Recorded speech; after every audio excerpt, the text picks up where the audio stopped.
Welcome back to the channel, everyone. Have you ever felt lost in the sea of desires, constantly pulled in different directions by the overwhelming temptations of life? Have you ever wondered how to remain pure and true to yourself, despite the distractions and cravings that surround you?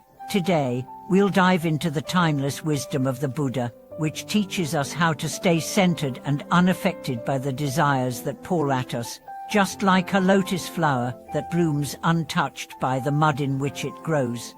In today's fast-paced world, we are constantly bombarded by desires for success, for wealth, for recognition, for pleasure, and for the approval of others.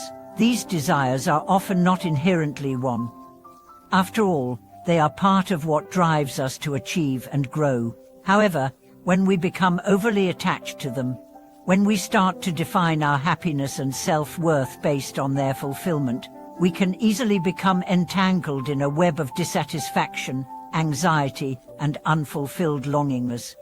The Buddha's teachings on desire offer us a profound way to navigate this struggle. He spoke of the world as a sea of desires, and he showed us how to remain unaffected by the tide of cravings that constantly threaten to sweep us away.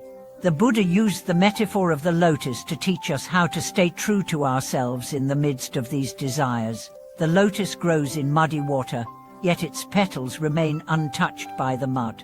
This symbolizes the purity that we can achieve if we learn how to stay grounded in our hearts, regardless of the external conditions that surround us.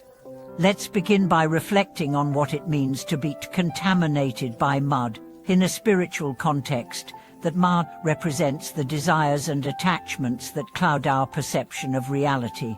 These desires can take many forms: the pursuit of material wealth, the craving for status or power, the longing for romantic love, and the attachment to personal achievements or recognition. While these desires may seem natural and even beneficial at times, they can also lead to suffering when we become too attached to them. Take, for example, the story of a successful entrepreneur named John. For years, John worked tirelessly to build his business. He was consumed by the desire to be the best, to prove himself to the world, and to accumulate wealth and status. He worked day and night, sacrificing his health, relationships, and happiness in the process. He convinced himself that once he reached his goal, he would finally be content. But despite his success, John never felt truly fulfilled. He was always chasing the next big achievement, the next milestone, the next opportunity for validation. It wasn't until he experienced a personal crisis that he realized the truth. His desires were not bringing him the happiness he had expected. Instead, they had left him feeling empty and disconnected from what truly mattered in life. John's story is a powerful reminder of the dangers of unchecked desire. The more we cling to our desires, the more we entangle ourselves in the cycle of craving and disappointment. However, the Buddha offers us a path out of this cycle. He taught us that it is not the desires themselves that are harmful, but our attachment to them. When we learn to let go of our attachment to desires and accept life as it is, we can achieve the same purity and peace as the lotus flower growing in the mud. So how do we cultivate this kind of detachment while still engaging with the world around us? The first step is to recognize that desires are natural and part of the human experience. It is not wrong to want success, love, or pleasure. What matters is how we approach these desires. If we approach them with mindfulness and awareness, we can enjoy them without becoming enslaved by them. The Buddha's teachings invite us to observe our desires without judgment, without attachment, and without the need to possess or control. This practice of non-attachment is often misunderstood. Some may think that to practice detachment means to give up everything we enjoy, to live a life of austerity or renunciation. But that is not the Buddha's path. He did not teach us to abandon the world, but to engage with it mindfully and without attachment. By doing so, we free ourselves from the suffering that arises when our desires are not fulfilled. Let's take a closer look at how this might play out in our daily lives.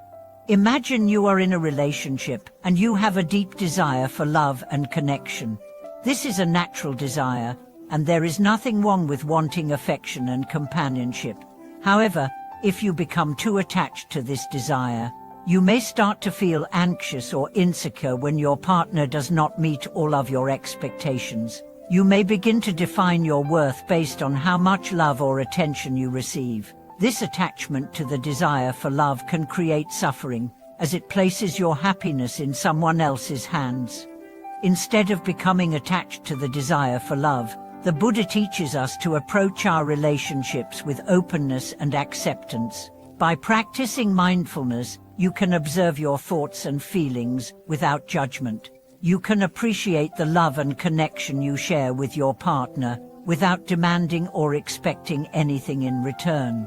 When we let go of the need to control or possess love, we create space for genuine, unconditional connection. The same principle applies to our work and career. In the modern world, we are often taught to define ourselves by our achievements. We measure our success by the amount of money we make, the titles we hold, and the recognition we receive. However, this attachment to career success can lead to stress, burnout, and a constant sense of inadequacy. We may find ourselves constantly striving for more, never feeling satisfied with what we have. To practice detachment in our careers, we must learn to redefine success. True success, according to the Buddha, is not about external validation or accumulation, but about living in alignment with our values and cultivating inner peace and contentment. This does not mean that we should give up on our ambitions or stop working hard. Rather, it means that we should approach our work with a sense of balance and perspective, not allowing our desire for success to overwhelm our sense of well-being.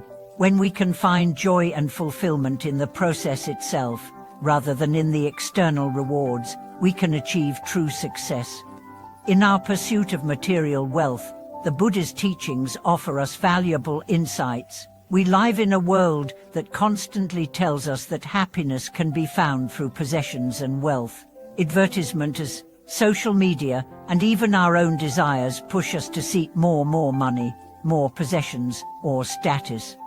But the Buddha taught that true happiness does not come from external sources, but from within. The more we accumulate, the more we become attached to our possessions, and the more we feel the need to protect and preserve them. This attachment only creates more suffering, as it fuels our fears of loss and insecurity. Instead of chasing after wealth and possessions, the Buddha encourages us to focus on cultivating contentment and generosity. By practicing mindfulness and gratitude, we can learn to appreciate what we already have, rather than constantly striving for more. We can let go of our attachment to material things and find peace in the present moment. As we navigate through the sea of desires, the Buddha's wisdom offers us a path to freedom. By learning to observe our desires without attachment, we can maintain our purity and clarity, just like the lotus flower in the mud. We can engage with the world without being consumed by it, and we can live with a sense of balance, peace, and joy. Thank you so much for watching this video. I hope you found these teachings helpful in navigating the desires and distractions of modern life. Please share your thoughts and experiences in the comments below. Don't forget to like, subscribe, and share this video with others who might benefit from it. Your support helps us continue creating meaningful content for you. See you in the next video.